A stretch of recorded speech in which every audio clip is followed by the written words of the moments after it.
मत्स्यावतार. परीक्षित राजा शुकदेवांना म्हणाला, मुनिवर्य, विष्णूंच्या मत्स्यावताराची कथा मी ऐकू इच्छितो. श्री शुक म्हणतात, जेव्हा जेव्हा गायी, ब्राह्मण, देव किंवा सज्जन माणसांना त्रास होऊ लागतो किंवा धर्म आणि वेद ह्यांचा नाश होण्याची वेळ येते, तेव्हा त्या सर्वांचे रक्षण करण्यासाठी नारायण पृथ्वीवर अवतार घेतात. आधीच्या कल्पाच्या शेवटी नैमित्तिक प्रलय झाला होता. नैमित्तिक म्हणजे 4 युगे मिळून एक महायुग होते. अशी 1000 महायुगे मिळून ब्रह्मदेवाचा एक दिवस होतो. ह्याला कल्प असे म्हणतात. एका कल्पात 14 मन्वंतरे असतात, म्हणजेच 14 मनू असतात. जितका कल्पाचा काळ असतो तितकाच काळ प्रलय राहतो. त्याला ब्रह्मदेवाची रात्र म्हणतात. ह्यावेळी तिन्ही लोकात प्रलय होतो. त्याला नैमित्तिक प्रलय असं म्हणतात. 4 युगे अर्थात कृतयुग, त्रेतायुग, द्वापारयुग, कलियुग. ब्रह्मदेव निद्रिस्त झाले असताना त्यांच्या मुखातून वेद बाहेर पडले आणि हयग्रीव असुराने योगबळाने ते चोरले. सर्व शक्तिमान नारायणांना हयग्रीवाचे हे कृत्य समजले, म्हणून त्यांनी मत्स्यावतार घेतला. शुक म्हणाले, सत्यव्रत नावाचा एक मोठा उदार राजा होता. तो नारायणांचा परमभक्त होता. तो फक्त पाणी पिऊन त्यांची तपश्चर्या करीत होता. एके दिवशी सत्यव्रत राजा आपले प्रातर्विधी आटपून कृतमाला नदीच्या किनाऱ्यावर आला आणि आपल्या ओंजळीतल्या जलाने पितरांना अर्घ्य देत होता. तेव्हा आपल्या ओंजळीतल्या जळामध्ये त्याला एक छोटी मासोळी दिसली. त्याने लगेचच त्या मासोळीला नदीच्या पाण्यात सोडून दिले. पण ती मासोळी मनुष्याच्या आवाजात राजाला म्हणाली, हे राजा, तू माझ्यावर दया कर. मी खूप लहान आहे आणि नदीतल्या मोठ्या माशांची मला खूप भीती वाटते. ते मला खाऊन टाकतील. तेव्हा मला ह्या पाण्यापासून दूर घेऊन जा आणि माझे रक्षण कर. राजाला त्या छोट्या माशाची दया आली आणि त्याने त्या माशाला आपल्या कमंडलूमध्ये टाकले आणि तो घरी आला. रात्र अशीच गेली. दुसऱ्या दिवशी सकाळी उठल्यावर मासा म्हणाला, हे भांडे माझ्यासाठी फार लहान पडत आहे. मला ह्यात हालचाल करता येत नाही. तेव्हा तू मला मोठ्या भांड्यात ठेव, जिथे मला स्वच्छंदपणे पोहता येईल. राजाने त्याला एका मोठ्या डेऱ्यामध्ये ठेवले. त्यात भरपूर पाणी घातले. पण तासाभरातच तो मासा एवढा मोठा झाला की त्याला तो डेरासुद्धा लहान पडू लागला. तेव्हा तो राजाला म्हणाला, मला इथं राहता येत नाही. तेव्हा राजाने त्याला एका सरोवरात सोडले. पण मासा परत मोठा झाला आणि त्याला ते सरोवरही लहान पडू लागले. राजा त्याला मोठमोठ्या जलाशयांमध्ये सोडत होता. पण प्रत्येक वेळी जलाशय जेवढा मोठा असे तेवढा तो मासा मोठा होत असे. शेवटी राजाने त्याला समुद्रात सोडण्यासाठी आणले. तेव्हा मासा म्हणाला, हे राजा, समुद्रात मोठमोठे देव मासे, वेगवेगळे बलाढ्य मासे आणि मगरी राहतात. मला त्यांची खूप भीती वाटते. तेव्हा मला समुद्रात सोडू नकोस. मत्स्याची ती मधुरवाणी ऐकून तो राजा गोंधळून गेला. तो म्हणाला, 4 कोस विस्ताराचे सरोवर एका तासात तुम्ही व्यापलेत, तेव्हा तुम्ही साधा मासा नाही आहात. आपण निश्चितच साक्षात सर्वशक्तिमान अविनाशी नारायण आहात. जीवांवर कृपा करण्यासाठी आपण हा मत्स्यावतार घेतला आहात. हे पुरुषोत्तम, मी तुम्हाला वंदन करतो. तुम्ही कुठच्या कारणासाठी अवतार घेतला आहे हे मला माहीत नाही. हे नारायणा, तुम्ही मला तुमच्या मत्स्यावताराचा उद्देश सांगाल का? तेव्हा भगवंत म्हणाले, तुझी शंका बरोबर आहे. मी कुठल्या तरी हेतूने हा अवतार धारण केला आहे. असं म्हणून श्री भगवान म्हणाले, हे राजा, आजपासून 7व्या दिवशी महाप्रलय होणार आहे आणि त्यावेळी 3ही लोक समुद्रात बुडून जातील. त्यावेळी एक मोठी नौका तुला दिसेल. त्यावेळी तू सर्व प्राण्यांची सूक्ष्म शरीरे, सर्व प्रकारची धान्यांची बीजे, सर्व प्रकारच्या औषधी आणि सर्व वनस्पतींची बीजे घेऊन सप्तर्षींसह त्या नौकेमध्ये बस. सप्तर्षींच्या दिव्य तेजाच्या प्रकाशात समुद्रातील अंधकार नष्ट होईल आणि तुला स्पष्ट दिसेल. जेव्हा प्रचंड वादळाने नौका डगमगू लागेल तेव्हा घाबरू नकोस. मी ह्याच रूपात तुझ्याजवळ येईन तेव्हा ती नौका वासुकी नागाचा दोरीसारखा उपयोग करून माझ्या शिंगाला बांध. ब्रह्मदेवाची रात्र संपेपर्यंत मी ऋषींसह तुला त्या नौकेतून ओढीत समुद्रात विहार करीन. राजाला असं सांगून नारायण अंतर्धान पावले. सत्यव्रताने कुशगवत जमिनीवर पसरवले आणि तो त्यावर बसून नारायणांचे चिंतन करू लागला. 7व्या दिवशी प्रलय काळाच्या भयंकर मेघांनी पाऊस पडायला सुरुवात केली. समुद्राचे पाणी मर्यादा सोडून पृथ्वीवर आले आणि पृथ्वी बुडू लागली. तेव्हा राजाला ती नौका दिसली.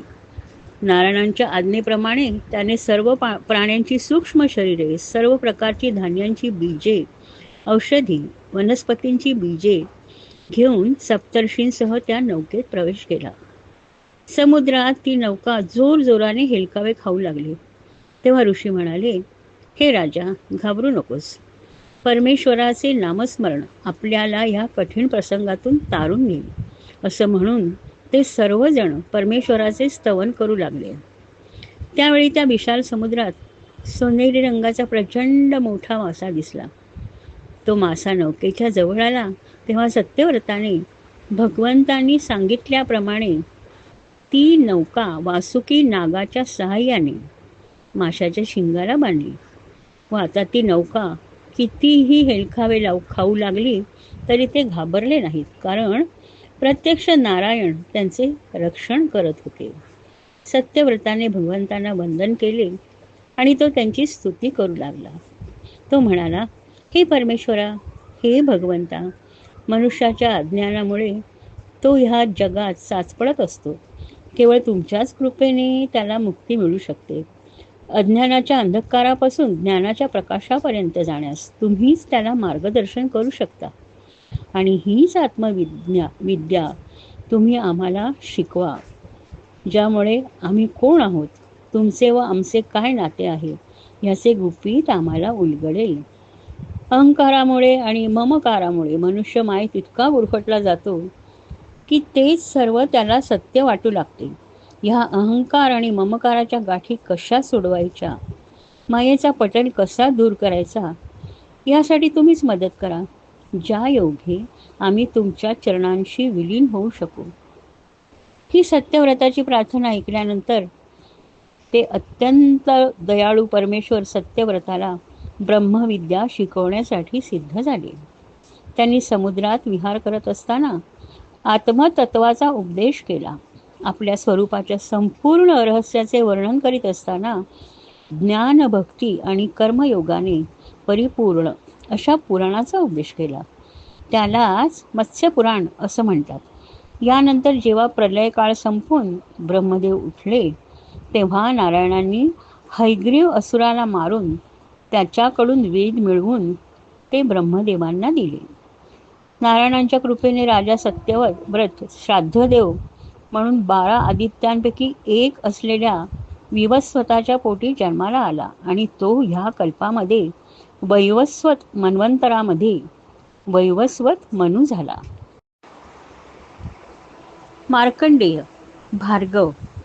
शुकांनी परीक्षिताला सांगितलेले भागवत पुराण जेव्हा उग्रश्रव शौनक आदी ऋषींना ऐकवत होते तेव्हा शौनक ऋषींनी त्यांना अचानक थांबवलं आणि म्हणाले, हे सूत पुराणिक, आपल्या कथेत अडथळा आणल्याबद्दल मला क्षमा करात, पण माझ्या मनात एक शंका आहे आणि तिचे निरसन आपण केलेत तर आम्हाला फार आनंद होईल.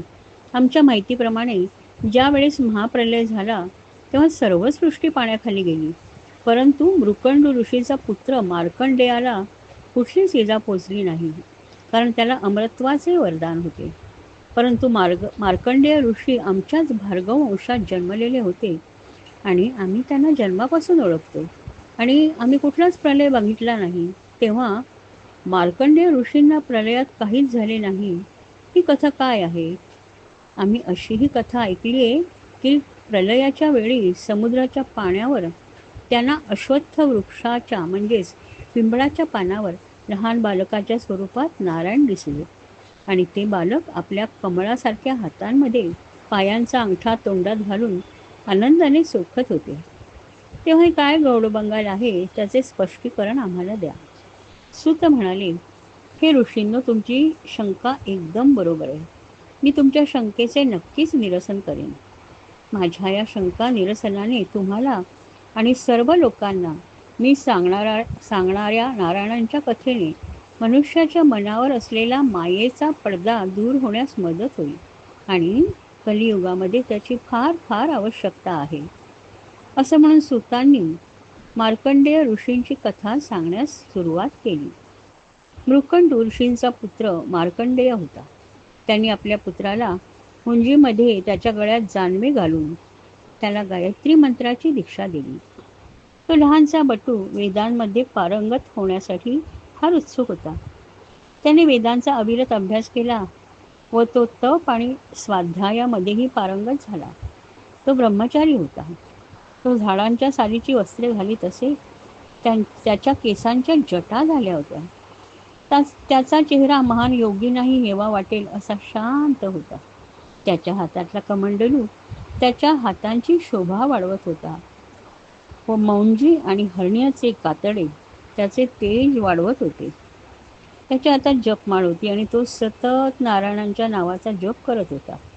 सकाळी आणि संध्याकाळी आपले भिक्षापात्र घेऊन तो भिक्षा मागण्यास जात आहे आणि जे काही अन्न भिक्षा रूपाने मिळत असे ते आपल्या गुरूंना आणून देत असे. गुरूंनी काही खायला दिले तरच तो खात असे, नाहीतर उपाशी झोपत असे. त्याच्या नारायणांवरील भक्तीशी तो इतका एकनिष्ठ झालेला होता की त्याने केलेल्या तपाच्या जोरावर त्याला अमरत्व प्राप्त झाले. ब्रह्मदेव, भृगु ऋषी, महादेव, दक्ष आणि ब्रह्मदेवांचे इतर पुत्र ह्यांना ह्या महान योगीचे मन एखाद्या शांत आणि पवित्र सरोवराप्रमाणे भासत होते, ज्यामध्ये केवळ नारायणांचे विचार होते. इंद्राला मार्कंडेयाच्या घोर तपाचा संशय येऊ लागला होता आणि त्याने त्यामध्ये अडथळा आणण्याचं ठरवलं. त्याने आपले पथक गंधर्व, अप्सरा, मन्मथ अर्थात कामदेव, वसंत ऋतू, हळुवारपणे वाहणारा वारा ह्या सर्वांना मार्कंडेयाच्या आश्रमात पाठवले. हा आश्रम हिमालयाच्या उत्तरेकडे पुष्पभद्रा नदीच्या काठावर चित्रा नावाचा मोठा खडक होता, त्यावर बसवलेला होता. ही अत्यंत पवित्र जागा होती. आश्रमात एक मोठे सरोवर होते. त्यामध्ये अतिशय सुंदर फुले असलेल्या वनस्पती होत्या. आश्रमाच्या अवतीभोवती सुखद शांतता होती. अशा या अत्यंत शांत पवित्र आश्रमात इंद्राच्या पथकाने प्रवेश केला. वारा अतिशय मंदपणे वाहू लागला. मधमाशा गुंजारव करू लागल्या.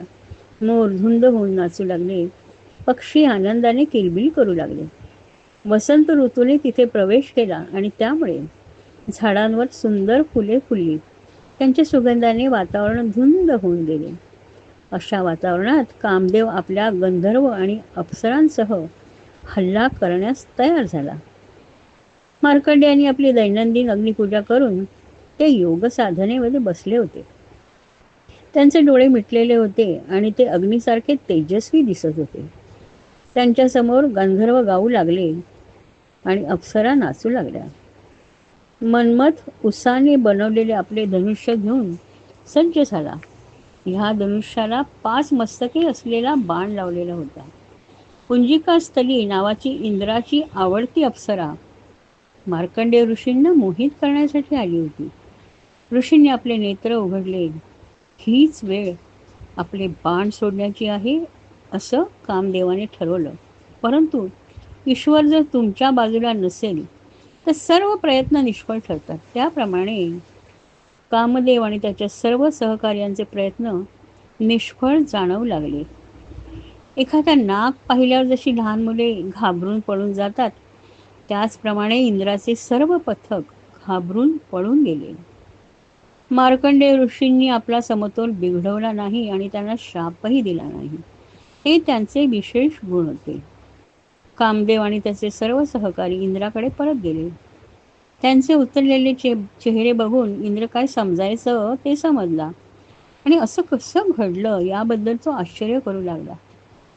मार्कंडेय ऋषी तप, स्वाध्याय आणि संयम ह्यामध्ये अतिशय समृद्ध होते. नारायण स्वतः नर आणि नारायण ह्या ऋषी स्वरूपात मार्कंडेय ऋषींकडे आले. त्या दोघांपैकी एक काळा होता आणि एक गोरा होता. त्या दोघांचेही डोळे नुकत्याच उमललेल्या कमळाच्या पाकळ्यांप्रमाणे होते. त्यांनी मृगाजीन आणि झाडांच्या साली पांघरल्या होत्या. प्रत्येकाला 4 हात होते. त्यांच्या गळ्यात पवित्र पांढरे जानवे शोभून दिसत होते. त्यांच्या प्रत्येकाच्या हातात कमंडलू, जपमाळ, ब्रह्मदंड होता. मार्कंडेयांना असं वाटलं की त्यांचे आणि त्यांचे पूर्वजांचे तप ह्यांनीच हे स्वरूप धारण केलंय आणि त्यांच्यासमोर उभे आहेत. त्यांना अतिशय आनंद झाला. ते उठून उभे राहिले आणि त्यांच्या चरणांवर त्यांनी आपलं मस्तक ठेवलं.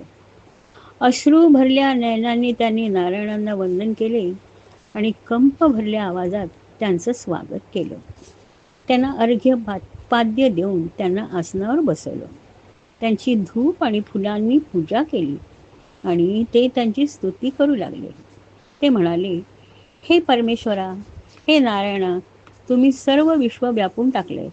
तुम्हीच ब्रह्मदेव आहात आणि तुम्हीच महादेव आहात आणि माझ्यातला आत्मा म्हणजे पण तुम्हीच आहात. तुम्ही आमच्या मनाचे आणि ज्ञानेंद्रियांचे स्वामी आहात. हे तुम्ही जे जुळ्या भावंडांसारखे स्वरूप धारण केले आहे ते जगाच्या कल्याणासाठीच केले. ज्यामध्ये कोळी स्वतःच्या शरीरातील द्रवापासून जाळे विणतो आणि मग ते स्वतःच गुंडाळून परत गिळून टाकतो, त्याप्रमाणे तुम्ही हे विश्व निर्माण करता आणि तुम्हीच ते स्वतःमध्ये विलीन करता. जो तुमच्या चरणांशी आश्रय घेतो त्याच्यावर त्याचं कर्म, गुण, काळ कशाचाच परिणाम होत नाही. मी फक्त तुमचेच चिंतन करत असतो आणि आता तुमचे दृश्यरूप दाखवून तुम्ही माझ्यावर फार मोठी कृपा केली आहे. तुमच्या चरणांपेक्षाही कुठलीही गोष्ट मोठी नाही. एकदा तुमचं दर्शन झाल्यावर ह्या नश्वर देहाला कोण महत्त्व देणार? तुम्ही आत्म्याच्या रूपात माझ्यामध्ये आहात हे सत्य समजल्यावर मनुष्याच्या मनातील शरीराबद्दलचे विचार नष्ट होतात. हे परमेश्वरा, मी तुम्हाला वंदन करतो. ह्या विश्वात तुम्ही व्यापून राहिलेले आहात. तुम्हीच सर्वज्ञ आणि शाश्वत आहात. तुम्हाला कुठल्याही मर्यादा नाहीत. मनुष्य त्यांच्या ज्ञानेंद्रिये आणि कर्मेंद्रियाच्या इतका अधीन होतो की त्याची विचारशक्तीच नष्ट होते. ह्याच इंद्रियांमध्ये, त्याच्या श्वासांमध्ये, मनामध्ये तुम्हीच आहात हे त्याच्या लक्षातच येत नाही आणि त्याच्या ह्या अज्ञानामुळे तो पूर्णपणे तुम्ही निर्माण केलेल्या मायाजालामध्ये गुरफटून जातो. असं म्हणतात, एकदा ब्रह्मदेव सुद्धा या अज्ञानात हरवून गेले होते. तेव्हा तुम्हीच त्यांना वेद शिकवलेत आणि त्यांना सत्याची जाणीव करून दिलीत.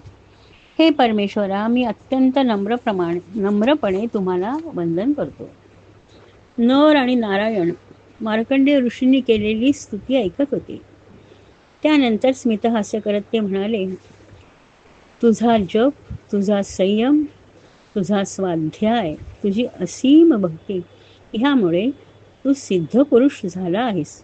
आम्ही तुझ्यावर प्रसन्न झालो आहोत. तेव्हा तुला हवं ते वरदान तू माग, ते आम्ही तुला देऊ.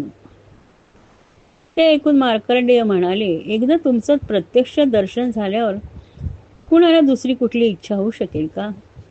परंतु तुमच्याकडे काही न मागणं हा पण तुमच्या आज्ञेचा अनादर होईल. तेव्हा मी तुमच्याकडे असा वर मागतो की ज्या तुमच्या मायेमुळे मनुष्याच्या मनात अज्ञान उत्पन्न होते त्या मायेबद्दल मला माहिती द्या. तेव्हा नरनारायण म्हणाले, ठीक आहे, परमेश्वर ह्या मायेबद्दलचे रहस्य तुला उलगडून दाखवेल. असं म्हणून स्मितहास्य करीत ते दोनही ऋषी आपल्या घरी बद्रिकाश्रमात निघून गेले. मार्कंडेय ऋषींना झालेला दृष्टांत. पुष्पभद्रा नदीच्या किनाऱ्यावर असलेल्या आश्रमात मार्कंडेय ऋषी राहत होते. ते आपला सर्व वेळ नारायणांच्या भक्तीत, प्रार्थनेत घालवीत असत. साधना करीत असताना नरनारायणांच्या रूपात आलेल्या नारायणांची त्यांना आठवण येत असे आणि त्यामुळे प्रत्येक गोष्टीत त्यांना फक्त नारायण दिसत असत. कधी कधी ते नारायणाच्या चिंतनात इतके मग्न होत असत की त्यांची रोजची आन्हिके करणे सुद्धा ते विसरून जात. एकदा अचानक खूप सोसाट्याचा वारा सुटला. वादळी वारे वाहू लागले. आकाशात काळे ढग दाटून आले.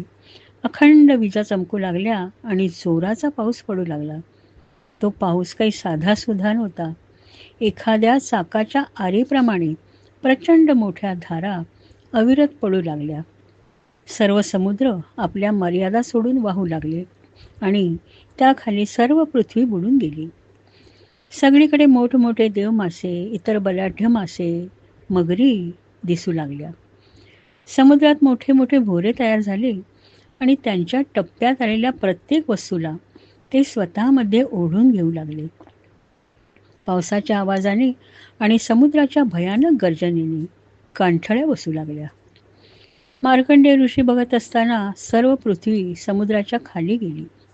मोठमोठे पर्वत समुद्राखाली अदृश्य झाले. हळूहळू इतर 2 लोक, देव, तारे सर्व समुद्राच्या खाली गेले. ते स्वतः त्या पाण्यावर एखाद्या दिशा नसलेल्या ओंडक्याप्रमाणे तरंगू लागले. आजूबाजूला पूर्णपणे अंधार होता. त्यांना अतिशय भीती आणि एकटेपणा जाणवू लागला. मध्येच ते मोठ्या भोऱ्यात सापडत आणि एखादी मोठी लाट येऊन त्यांना दूर फेकून देई. आपण सर्व भयास जिंकले आहे अशी जी त्यांची समजूत होती ती पूर्णपणे नाहीशी झाली. आपण आता मरणार याची त्यांना जाणीव झाली आणि त्यांना अतिशय भीती वाटू लागली. अशा स्थितीत ते असताना अचानक मार्कंडेय ऋषींना अतिशय सुंदर पिंपळाचा वृक्ष दिसला. तो वृक्ष खूप मोठा होता आणि त्याला नवीन पालवी फुटली होती. त्या वृक्षाची एक फांदी त्यांच्याजवळ आलेली होती. त्या पिंपळाच्या पानावर त्यांना एक अद्भुत दृश्य दिसले. एका मोठ्या पिंपळाच्या पानावर एक अतिशय तेजस्वी बालक पहुडले होते. त्याच्या तेजामुळे आजूबाजूचा अंधकार दूर झाला होता. त्या बालकाचा चेहरा कमळाप्रमाणे सुंदर होता. त्याची मान शंखाप्रमाणे होती. त्याची छाती रुंद होती आणि रेखीव असं नाक होतं. त्याच्या कुरळ्या केसांच्या बटा त्याच्या चेहऱ्यावर रुळत होत्या आणि त्याच्या श्वासोच्छ्वासाने हलक्याशा हलत होत्या. त्याचे कान शिंपल्याप्रमाणे होते आणि त्यामध्ये डाळिंबाच्या झाडाची लाल फुले होती. त्याच्या पोवळ्यांसारख्या ओठावर स्मितहास्य होते. आपल्या नाजूक हाताने स्वतःच्या कमळासारख्या पायाचा अंगठा स्वतःच्या तोंडात घालून तो हर्षभराने चोखत होता. मार्कंडेयांनी त्या बाळाकडे बघितल्यावर त्यांचा सर्व थकवा निघून गेला. त्यांना अतिशय आनंद झाला. ते बाळ कोण आहे ह्याची त्यांना जाणीव झाली. त्या बाळाला जवळून बघण्यासाठी ते त्याच्या जवळ गेले आणि काय आश्चर्य, एखाद्या डासाप्रमाणे ते बाळाच्या श्वासाबरोबर त्याच्या शरीरात प्रवेश करते झाले. तिथे प्रवेश केल्यावर त्यांच्या लक्षात आले की वादळ आणि पाऊस येण्याच्या अगोदर जशी परिस्थिती होती तशीच आताही होती. त्यांना पृथ्वी दिसली. स्वर्ग, तारका, तारे असलेले आकाश सर्व तसेच होते. देव, असुर, जंगले, शहरे, आश्रम सर्व काही तसेच होते. त्यांना हिमालय दिसला. पुष्पभद्रा नदी दिसली. त्या नदीच्या काठावर असलेला चित्रा खडक आणि त्यावर असलेला आश्रम सगळं काही जसंच्या तसं होतं. हे सर्व पाहत असताना अचानक बाळाच्या उच्छ्वासातून मार्कंडेय ऋषी बाहेर फेकले गेले आणि परत ते पाण्यावर होते. त्यांनी ते बाळ पाहिलं आणि परत त्या बाळाकडे जाण्याची ओढ त्यांना लागली. परंतु ते बाळ अदृश्य झाले. पिंपळाचे झाड देखील अदृश्य झाले आणि खवळलेला समुद्रही नाहीसा झाला.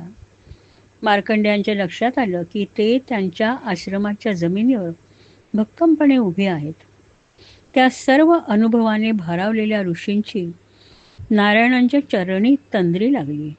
त्याचवेळी आकाशातून शंकर पार्वती त्यांच्या सर्व प्रमथ गणांबरोबर जात होते. पार्वतीने मार्कंडेय ऋषींना पाहिले आणि तिने महादेवांना ऋषींच्या जवळ जाऊन त्यांना वरदान देण्याची विनंती केली. ते सर्व पृथ्वीवर उतरले. त्यांना बघून मार्कंडेय ऋषींना अतिशय आनंद झाला. त्यांनी त्यांचे मोठ्या आदराने स्वागत केले. फुले आणि धूप लावून त्यांचा सत्कार केला व त्यांच्या चरणांना साष्टांग नमस्कार केला आणि प्रार्थना घातली. त्यानंतर महादेव ऋषींना म्हणाले, तुमच्या नारायणांवरील असीम भक्तीमुळे तुम्हाला सिद्धी प्राप्त झाली आहे. त्यांची माया काय आहे याची प्रचिती त्यांनी तुम्हाला दिली. तुम्ही अमर व्हाल आणि पूर्णाचार्य म्हणून तुमची ख्याती होईल. नारायणांच्या निरनिराळ्या कथा सांगून तुम्ही सर्व लोकांना ज्ञान मिळवून द्याल. महादेव, पार्वती आणि त्यांचे सर्व गण आकाशात निघून गेले आणि मार्कंडेय ऋषी पुन्हा पुन्हा तो भयानक प्रलय, सुंदर बालक आणि पिंपळाचं झाड ह्या अनुभवाचा विचार करत राहिले. स्कंध 9. सूर्यवंश. मागील कल्पाच्या शेवटी प्रलय झाला तेव्हा राजा सत्यव्रताने भगवंताची सेवा करून ज्ञान प्राप्त करून घेतलं आणि तो ह्या कल्पामध्ये वैवस्वत मनू झाला. प्रलयाच्या शेवटी लहान मोठ्या सर्व प्राण्यांचे रक्षण करते असलेले परमपुरुष परमात्मा भक्त होते. त्यांच्या नाभीतून सुवर्णमय कमळ प्रकट झाले आणि त्या कमळामधून ब्रह्मदेव प्रकट झाले. ब्रह्मदेवांच्या मनापासून मरीची ऋषींचा जन्म झाला. मरीची ऋषींची पत्नी दक्षमणी होती आणि त्यांना कश्यप ऋषी हे पुत्र झाले. कश्यपांची पत्नी आदिती, ती विवस्वत म्हणजे सूर्य 12 आदित्यांपैकी एक असा हा त्यांना पुत्र झाला. विवस्वताला संज्ञा ह्या पत्नीपासून श्राद्धदेव हा पुत्र झाला आणि तोच श्राद्धदेव मनू किंवा वैवस्वत मनू. त्यांच्या वंशावळीला सूर्यवंश म्हणतात. श्राद्धदेवाला बरीच वर्षे मूल होत नव्हते तेव्हा त्याने आपले गुरु वसिष्ठ यांना नम्र याचना करून पुत्रप्राप्तीसाठी यज्ञ करण्यास सांगितलं. परंतु श्राद्धदेवाच्या पत्नीला श्रद्धेला कन्यारत्न हवे होते. यज्ञ चालू असताना तिने यज्ञाचा होता म्हणजे यज्ञ करणारा ह्याच आपली इच्छा सांगितली आणि त्याने ती मान्य केली. त्याप्रमाणे त्यांना पुत्राच्या ऐवजी कन्या झाली. कन्येचे नाव इला ठेवण्यात आले. पण राजाची मोठी निराशा झाली कारण वंशवृद्धीसाठी त्याला पुत्र हवा होता. त्याने त्याबद्दल वसिष्ठ ऋषींना विचारले असता ते म्हणाले, होताने राणीच्या इच्छेनुसार तिच्या इच्छेचा मान राखून तिला आनंद देण्यासाठी कन्याप्राप्तीचे मंत्र म्हटले आणि म्हणून त्यांना कन्या झाली असं सांगितलं. पण वसिष्ठ ऋषींनी स्वतःच्या तपश्चर्येच्या बळावर कन्येचे रूपांतर पुत्रामध्ये केले आणि त्या राजपुत्राचे नाव सुद्युम्न असं ठेवण्यात आलं. एकदा राजपुत्र उत्तरेकडे शिकारीला गेला असताना मेरू पर्वताच्या उतारावर बसला होता. तेव्हा त्याला समोरच एक दाट रान दिसली. तो आणि त्याचे सहकारी त्या रानात शिरले तेव्हा त्यांच्या लक्षात आलं की तो स्त्री झाला होता आणि त्याचे सर्व सहकारी स्त्रिया झाले होते. त्यांच्या घोड्यांचे रूपांतर सुद्धा घोडींमध्ये झाले होते. ही घटना महादेवांच्या शापामुळे झाली होती. ती कथा अशी की एकदा अनेक ऋषी त्या रानामध्ये महादेवांची भक्ती करण्यासाठी आले होते. महादेव त्या रानात पार्वतीसह राहत होते.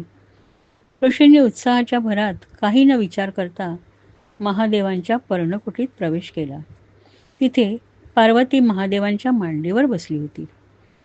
तिचे अंगावरील वस्त्र थोडे घसरले होते. ऋषींना अचानक असे आलेले पाहून तिने घाईघाईने वस्त्र सावरले आणि ती महादेवांच्या मांडीवरून उठून निघून गेली. ऋषींना अतिशय गोंधळल्यासारखे झाले आणि ते तिथून निघून गेले. महादेवांनी स्वतःला शांत करण्यासाठी असा शाप दिला की जो कोणी पुरुष ह्या रानात प्रवेश करेल तो स्त्री बनेल. त्यामुळे ह्या रानात कुणीच रात्री प्रवेश करत नसे. सुद्युम्न आणि त्याच्या सहकाऱ्यांना हे माहीत नसल्यामुळे त्यांनी त्या रानात प्रवेश केला. त्यानंतर वसिष्ठ ऋषींनी महादेवांची प्रार्थना करून राजपुत्र सुद्युम्नला मदत करण्याची विनंती केली. महादेवांनी सांगितलं की तो 1 महिना पुरुष स्वरूपात असेल आणि 1 महिना स्त्री स्वरूपात राहील. सुद्युम्न सर्व आयुष्य असंच जगला. स्त्री स्वरूपात असताना त्याचे नाव इला असे. एकदा तो स्त्रीच्या स्वरूपात असताना त्याला सोमपुत्र बुध याने पाहिले आणि तो त्या सुंदर इलाच्या प्रेमात पडला. त्या संपूर्ण काळात तो इला म्हणून राहिला. बुध आणि इला यांना पुत्ररत्न झाले आणि त्याचं नाव पुरुरवा असं ठेवण्यात आलं. त्यानंतर सुद्युम्न तपश्चर्येसाठी वनात निघून गेला. श्राद्ध देवाने पुत्रप्राप्तीसाठी नारायणांची तपश्चर्या केली आणि त्याला श्रद्धेपासून त्याच्यासारखे 10 पुत्र झाले. त्यातील सर्वात मोठा इक्ष्वाकू होता. इक्ष्वाकू नृग, शर्याती, दिष्ट, धृष्ट, करुण, नरिशंत, पृषध, नभग आणि कवी अशी त्यांची नावे होती. वैवस्वत मनूच्या या वंशावळीला सूर्यवंश असं म्हणत असतात. इक्ष्वाकू हा अतिशय प्रसिद्ध आणि उत्तम राजा होता. त्यामुळे त्या वंशावळीला नंतर इक्ष्वाकू वंश असं नाव पडलं. मनूच्या एका पुत्राचे नाव शर्याती असे होते आणि तो अतिशय प्रामाणिक राजा होता. त्याला सुकन्या नावाची एक कन्या होती. ती अतिशय सुंदर होती. तिचे डोळे कमळाच्या पाकळ्यांप्रमाणे सुंदर होती. ती मोठी झाली असली तरी तिचे पिता तिला लहानच समजत असत. ती सुद्धा मनाने अजून बालिशच होती. दरबारातील सर्वांची ती खूपच लाडकी होती. एकदा राजा आपल्या लवाजम्यासह जंगलात गेला असताना सुकन्येलाही बरोबर घेऊन गेला. तिथे ते सर्वजण महर्षी च्यवनांच्या आश्रमात आले. महर्षी बरीच वर्षे ध्यानात मग्न होते. त्यामुळे त्यांच्या शरीराभोवती मातीचे वारूळ तयार झाले होते आणि ते ऋषी कुणाला दिसत नसत. सुकन्या त्या आश्रमात फिरत असताना तिला ते मातीचं वारूळ दिसलं. आपल्या बालिश स्वभावानुसार ती त्या वारुळाच्या जवळ गेली तेव्हा तिला त्या वारुळात 2 काजव्यांसारखे कीटक चमकताना दिसले. तिने गवताची काडी घेऊन त्या चमकणाऱ्या ज्योतींमध्ये घातली. वस्तुतः ते ऋषींचे डोळे होते. त्या गवताच्या काडीमुळे त्यांच्या डोळ्यांना इजा पोचली. ते अतिशय क्रोधित झाले आणि त्यांनी राजाला आणि त्याच्या सर्व सेनेला दुर्बल करून टाकले. ही सर्व घटना घडल्यावर राजाला कशाचाच अर्थ लागेना. त्याने आपल्या सर्व सैनिकांना बोलवून कोणी ऋषींना त्रास दिला का म्हणून विचारले, परंतु कुणीच काही केलं नव्हतं. तितक्यात घाबरलेली सुकन्या तिथे आली आणि तिने घडलेली घटना आपल्या पित्याला सांगितली. हे ऐकून राजा अतिशय घाबरला. तो घाईघाईने ऋषींच्या जवळ गेला आणि आपल्या कन्येच्या हातून न कळतपणे घडलेल्या गुन्ह्याबद्दल त्यांच्याकडे माफीची याचना केली आणि आपल्या कन्येचा विवाह त्यांच्याशी करून देण्याचा प्रस्ताव मांडला. च्यवन ऋषींनी त्या सर्वांना क्षमा केली आणि त्या सर्वांचे दौर्बल्य नाहीसे झाले. सुकन्येचा विवाह च्यवन ऋषींशी झाला आणि ती त्यांच्या आश्रमात राहू लागली. त्या एका क्षणात तिचा सर्व बालिशपणा नष्ट झाला आणि ती एक समंजस स्त्री बनली. ज्याप्रमाणे देवाहुतीने कर्दम ऋषींची सेवा केली होती त्याप्रमाणे च्यवन ऋषींची ती मनापासून सेवा करू लागली. एकदा स्वर्गातील जुळे भाऊ अश्विनी कुमार त्यांच्या आश्रमात आले. च्यवन ऋषी सुकन्येच्या त्यांच्यावरील भक्तीमुळे प्रसन्न झाले होते आणि त्यांना तिला आनंदी करायचे होते. ते अश्विनी कुमारांना म्हणाले, तुम्ही स्वर्गातील वैद्यराज आहात आणि म्हणून मला स्त्रियांना आवडणारे रूप आणि तारुण्यावस्था प्रदान करा. आपण देवांप्रमाणे सोमरसपानाचे अधिकारी नाहीत, परंतु मी माझ्या तपस्सामर्थ्याने आपल्याला सोमरसपानाचा अधिकार प्राप्त करून देईन. हे ऐकून अश्विनी कुमारांना अतिशय आनंद झाला आणि त्यांनी त्यांना धन्यवाद देऊन त्यांची इच्छा पूर्ण करण्याचं ठरवलं. तिथे जवळच सिद्धांनी बनवलेलं एक कुंड होतं. त्यामध्ये त्या तिघांनीही प्रवेश केला. नंतर त्या कुंडातून 3 पुरुष बाहेर आले. त्या तिघांच्याही गळ्यात कमळाच्या माळा, कानात कुंडले होती. त्यांनी सुंदर वस्त्रे परिधान केली होती. तिघेही अतिशय सुंदर आणि एकसारखे दिसत होते. त्या सूर्याप्रमाणे तेजस्वी पुरुषांमधून सुकन्येला आपला पती ओळखता येईना तेव्हा ती अश्विनी कुमारांना शरण गेली. तिचे पातिव्रत्य पाहून अश्विनी कुमार संतुष्ट झाले आणि च्यवन ऋषींची आज्ञा घेऊन स्वर्गाकडे निघून गेले. एकदा सुकन्याचे पिता राजा शर्याती ह्यांना यज्ञ करायचा होता. त्यासाठी च्यवन ऋषींचा सल्ला घ्यावा ह्या हेतूने ते च्यवन ऋषींच्या आश्रमात आले. जेव्हा ते आश्रमात प्रवेश करते झाले तेव्हा आपली कन्या एका अतिशय राजबिंड्या आणि तरुण माणसाबरोबर असलेली त्यांना दिसली. ते बघून त्यांना तर धक्काच बसला. आपल्या पित्याला अचानक असे आलेले पाहून सुकन्याला अतिशय आनंद झाला. तिने धावत जाऊन वडिलांना नमस्कार केला. पण राजाला अतिशय राग आला होता. त्याने तिला आशीर्वाद न देता आपले तोंड फिरवले. आपले पिता आपल्यावर का रागवलेत हे सुकन्येला काही समजेना.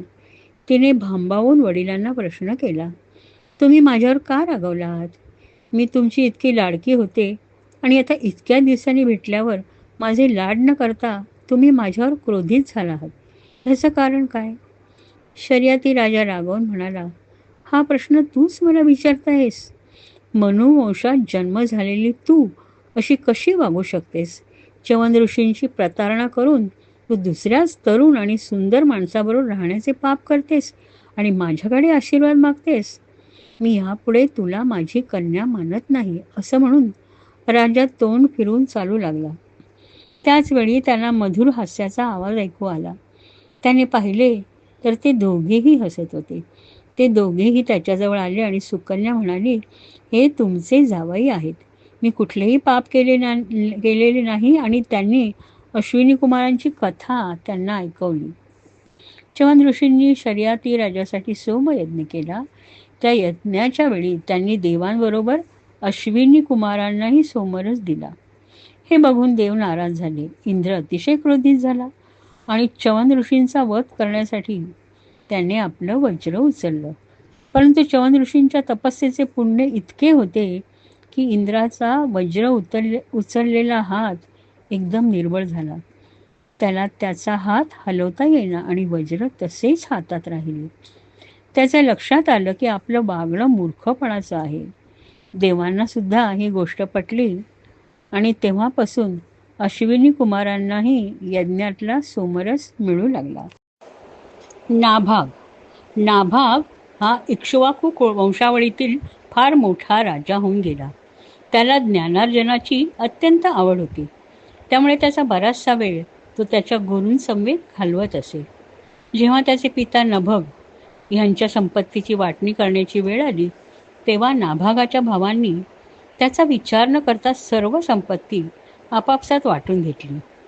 नाभाग जेव्हा गुरुगृहातून परत आला तेव्हा त्याच्या भावांनी त्याला सांगितले की संपत्तीची वाटणी करताना ते त्याला विसरून गेले. तेव्हा आता संपत्ती म्हणून फक्त त्यांचे पिता राहिले आहेत. तेव्हा त्यांची त्यानेच काळजी घ्यावी. नाभाग आपल्या पित्याकडे गेला आणि त्याने त्यांना ही हकीकत सांगितली. त्याच्या वडिलांना फार वाईट वाटलं. ते म्हणाले, तुझे सर्व भाऊ लोभी आहेत आणि त्यांनी तुला फसवलंय, पण मी तुला मदत करीन. त्यांनी थोडा वेळ विचार केला आणि म्हणाले, जवळच अंगिरस कुळातले काही ब्राह्मण यज्ञ करत आहेत. हे ब्राह्मण 6व्या दिवशी नेहमी काहीतरी चूक करतात. ह्या यज्ञातील 2 महत्त्वाची वैश्वदेवासंबंधीची सुक्ते त्यांना आठवत नाहीत. मी तुला ती शिकवतो.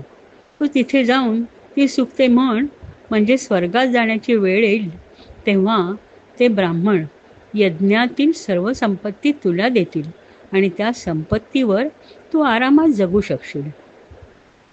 नाभागाने आपल्या पित्याच्या आज्ञेप्रमाणे केले व ब्राह्मणांनी त्याला आपले सर्व धन दिले. नाभाग ते सर्व धन घेऊन निघाला. इतक्यात उत्तरेकडून एक पुरुष आला आणि त्याला म्हणाला, हे यज्ञभूमीतील सर्व धन माझे आहे. नाभागाने त्याला यज्ञ करणाऱ्या ब्राह्मणाबद्दलची माहिती दिली आणि त्यांनी स्वतःहून आपल्याला हे धन दिल्याचे सांगितले. पण तो पुरुष काही ऐकायला तयार होईना. तो म्हणाला, तुझ्या पित्याला ह्यासंबंधी विचारणा कर. नाभाग आपल्या पित्याकडे गेला आणि त्यांना सर्व हकीकत सांगितली. ते सर्व ऐकून नाभाग म्हणाला, फार पूर्वी दक्ष प्रजापतीच्या यज्ञामध्ये ऋषींनी असं ठरवलं होतं की यज्ञभूमीतील उरलेले सर्व धन रुद्रदेवाला दिले जावे. त्याप्रमाणे रुद्रदेव म्हणजेच महादेव आले आहेत. तेव्हा या धनावर त्यांचाच हक्क आहे. वडिलांचे हे बोल ऐकून नाभाग परत गेला आणि त्याने रुद्रदेवांना वंदन करून सांगितलं, माझ्या पित्याच्या सांगण्यानुसार हे सर्व धन आपलंच आहे. माझा त्याच्यावर काहीच हक्क नाही. मी आपल्याला ओळखलं नाही, मला क्षमा करा. आणि माझ्यावर कृपा करा. असं म्हणून नाभागाने रुद्रदेवांच्या चरणांवर आपले डोके टेकले. नाभागच्या या वर्तनाने रुद्रदेव प्रसन्न झाले आणि म्हणाले, हे राजपुत्रा, तू अतिशय साधा आणि प्रामाणिक आहेस. वडीलधाऱ्या माणसांचा आदर कसा करावा हे तुला चांगलंच समजतं. तुझे पितासुद्धा अतिशय प्रामाणिक आहे. मी तुझ्यावर अतिशय प्रसन्न झालो आहे. मी तुला ब्रह्मविद्या शिकवेन आणि तुझ्या प्रामाणिकपणाबद्दल ही सगळी संपत्ती तुला बक्षीस देतो. असं म्हणून सत्यप्रेमी रुद्रदेव अंतर्धान पावले. नाभाग हा त्या काळातील फार मोठा सिद्ध पुरुष होऊन गेला. अंबरीष. नाभागाचा पुत्र अंबरीष हा पण फार मोठा राजा होऊन गेला. त्याने सर्व पृथ्वीवर राज्य केले. त्याच्याकडे अपरंपार संपत्ती होती. तो फार सुज्ञ राजा होता. तो जाणून होता की ही सर्व संपत्ती, ही सर्व सुखे क्षणभंगूर आहेत. तो राजा असून सुद्धा अतिशय उत्तम रीतीने परंतु अलिप्तपणे राज्यकारभार करत होता. त्याचं मन सतत नारायणांच्या भक्तीमध्ये दंग असायचं. तो सतत नारायणांची स्तुती करीत असे. मंदिरात जाऊन नारायणांच्या मूर्तीला वंदन करण्यात त्याला अत्यंत आनंद होत असे. तीर्थयात्रा करण्यात त्याला फार सुख मिळत असे. अशा ह्या नारायण भक्त राजाला अश्वमेध यज्ञ करण्यासाठी वसिष्ठ आणि असित ऋषींनी मदत केली. अंबरीष लोकांमध्ये राहून कोणाशीच जास्त लागे बांधे ठेवत नसे. नारायण त्याच्यावर प्रसन्न झाले आणि त्याने आपले सुदर्शन चक्र राजाला दिले. हे सुदर्शन चक्र राजाचे आणि प्रजेचे रक्षण करत असे. ह्याप्रमाणे अनेक वर्ष गेली. एकदा राजाला द्वादशी व्रताची महती समजली. त्याने आणि त्याच्या पत्नीने एक वर्षभर ते व्रत पाळले आणि कार्तिक महिन्यात त्या व्रताची सांगता करायची होती. त्याआधी राजाने 3 दिवस उपवास केला व मधुबन नावाच्या उपवनात जाऊन नारायणांची पूजा केली. ब्राह्मणांना सुवर्ण मुद्रा आणि गायी ह्यांचे दान करून तो आपल्या महालात परत आला. तो त्याच्या पत्नीबरोबर उपवास सोडण्यासाठी बसणार तेव्हाच तिथे दुर्वास ऋषी आले. राजा घाईघाईने उठला आणि त्याने ऋषींना बसाव्यास उत्तम आसन दिले. त्यांना अर्घ्य पाद्य देऊन त्यांचा सन्मान केला आणि त्यांना साष्टांग नमस्कार घालून त्यांच्याबरोबर भोजन करण्याची विनंती केली. दुर्वास ऋषी त्यांच्या विनयशील वागणुकीवर आणि आदरातिथ्यावर अतिशय प्रसन्न झाले आणि ते राजाला म्हणाले, मी तुझे आमंत्रण आनंदाने स्वीकारत आहे. फक्त मी नदीवर जाऊन माझे प्रातर्विधी आटोपून येतो. असं म्हणून दुर्वास ऋषी नदीवर निघून गेले आणि परब्रह्माचे ध्यान करीत यमुनेच्या पवित्र पाण्यात स्नान करू लागले. इथे द्वादशी संपायला फक्त अर्धा घटिका राहिली होती. अंबरीष राजा मोठ्या धर्मसंकटात सापडला. ब्राह्मणाने भोजन केल्याखेरीज आपण भोजन करणे आणि द्वादशी असेपर्यंत पारणे न करणे हे दोन्ही दोष आहेत. तेव्हा काय करावं यासंबंधी सल्ला त्याने ब्राह्मणांना विचारला. तो असा की काय केल्याने माझं कल्याण होईल आणि मला पापही लागणार नाही. ब्राह्मणांनी आपापसात विचार विनिमय करून त्याला सल्ला दिला की त्याने तुलसी मिश्रित पाणी घ्यावे, ज्यामुळे त्याचे पारणे फिटेल आणि त्याला पापही लागणार नाही. त्यानुसार नारायणांचे चिंतन करीत अंबरीषाने तुलसी मिश्रित पाणी ग्रहण केले आणि तो दुर्वास ऋषींची वाट पाहत राहिला. दुर्वास ऋषी यमुनेवरून परत आले. राजाने पुढे येऊन त्यांचे स्वागत केले, परंतु दुर्वास ऋषींनी अंतर्ज्ञानाने राजाने त्याचे पारणे केले आहे हे ओळखले. रागाने ते थरथर कापू लागले. क्रोधाने त्यांचे डोळे लाल बुंद झाले. ते हात जोडून उभ्या असलेल्या राजाला म्हणाले, राज्य मताने उन्मत्त होऊन स्वतःला सत्ताधारी मानून तू धर्म सोडून वागतोयस, त्याबद्दल मी तुला चांगलाच धडा शिकवणार आहे आणि तुला शिक्षाही करणार आहे. असं म्हणून त्यांनी आपली एक जटा उपटली आणि अंबरीषाला मारण्यासाठी तिच्यातून एक कृत्या उत्पन्न केली. ती अग्नीप्रमाणे धगधगत होती. ती कृत्या हातात तलवार घेऊन राजाच्या अंगावर तुटून पडली. परंतु अंबरीश मात्र तिला पाहून तसूभरही हलला नाही. नारायणांनी रक्षणासाठी नेमलेल्या सुदर्शन चक्राने त्या कृत्येला जाळून टाकले. दुर्वासांनी आपला प्रयत्न फुकट गेला असून ते चक्र आपल्याकडे येत आहे हे पाहिलं तेव्हा ते भयभीत होऊन प्राण वाचवण्यासाठी इकडे तिकडे पळू लागले. परंतु ते चक्र काही त्यांची पाठ सोडेना. ते मेरू पर्वताच्या गुहेत दडण्यासाठी तिकडे धावू लागले. परंतु तिथेही चक्र एखाद्या वनातील वणव्याप्रमाणे त्यांच्या मागे मागे आले. दुर्वास ऋषी दिशा, आकाश, पृथ्वी, सप्तपाताळे, समुद्र आणि शेवटी स्वर्गात पोचले. पण जिथे जिथे ते गेले तिथे तिथे सुदर्शन चक्र आपला पाठलाग करत आहे हे त्यांच्या लक्षात आलं. आपला रक्षण करता कोणीही नाही हे बघून ते अतिशय घाबरले आणि शेवटी ब्रह्मदेवांकडे पोहोचले. ते म्हणाले, हे ब्रह्मदेवा, नारायणांच्या या तेजोमय चक्रापासून माझं रक्षण करा. तेव्हा ब्रह्मदेव म्हणाले, मी नारायणांचा सेवक आहे आणि मी हे करण्यास असमर्थ आहे. तुम्ही आणि नारायणांचे अस्त्र यांच्यामध्ये मी येऊ शकत नाही. त्यानंतर दुर्वास ऋषी महादेवांकडे गेले आणि त्यांची मदत मागितली. तेव्हा महादेव म्हणाले, तुम्ही नारायणांकडे जा, त्यांच्या चरणापाशी शरण जा. दुर्वास ऋषी वैकुंठात गेले, जिथे नारायणांचे वास्तव्य होते. तिथे नारायण व लक्ष्मी दोघेही होते. दुर्वास घाईघाईने नारायणांजवळ जाऊन त्यांनी त्यांचे पाय धरले आणि म्हणाले, हे भगवंता, तुमच्या या चक्रापासून तुम्हीच माझं रक्षण करा. मला या चक्राची आग आता सहन होत नाही. तेव्हा भगवंत म्हणाले, हे कसं घडलं? माझे चक्र तुमचा पाठपुरावा का करत आहे हे मला सविस्तर सांगा. तेव्हा अतिशय शर्मेने चाचरत दुर्वासांनी अंबरीश राजाची सर्व कथा त्यांना ऐकवली आणि म्हणाले, मी तुमच्या भक्ताला दुखवलंय म्हणून तुमचं चक्र माझा पाठपुरावा करीत आहे. मला शिक्षा देणार आहे. कृपया आपण मला मदत करा. तुम्हाला कुठलीही गोष्ट अशक्य नाही. मला माझ्या वागणुकीचा पश्चाताप होतोय. तुम्ही माझे रक्षण करा. नारायणांनी स्मितहास्य करीत दुर्वासांना म्हटले, मी देखील ब्रह्मदेव आणि महादेवांइतकाच हे थांबवण्यास असमर्थ आहे. मी सर्वथैव माझ्या भक्तांच्या अधीन आहे.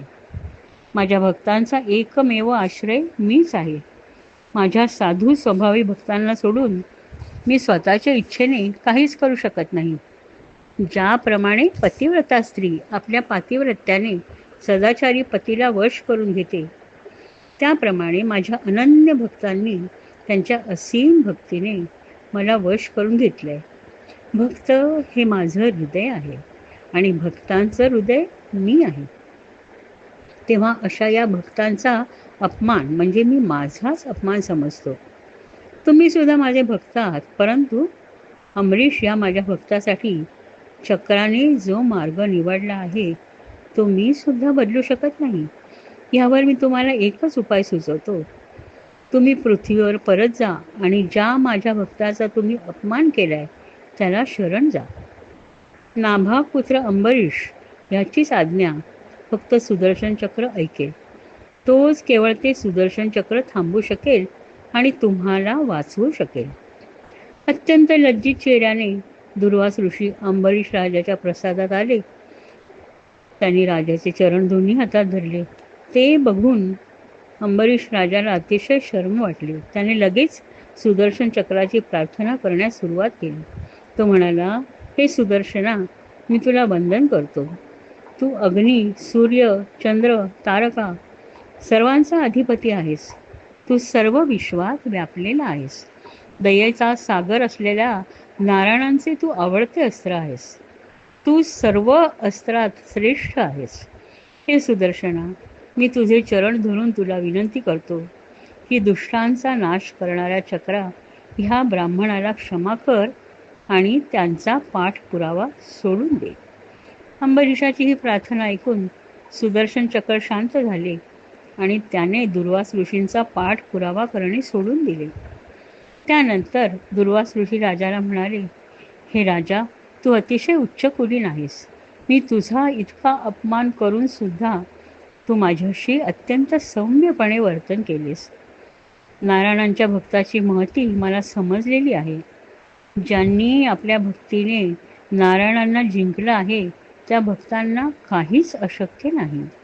त्या भक्तांच्या मनात सतत सतत सतत नारायणांचीच प्रतिमा असल्यामुळे ते गंगाजळाप्रमाणे पवित्र होतात.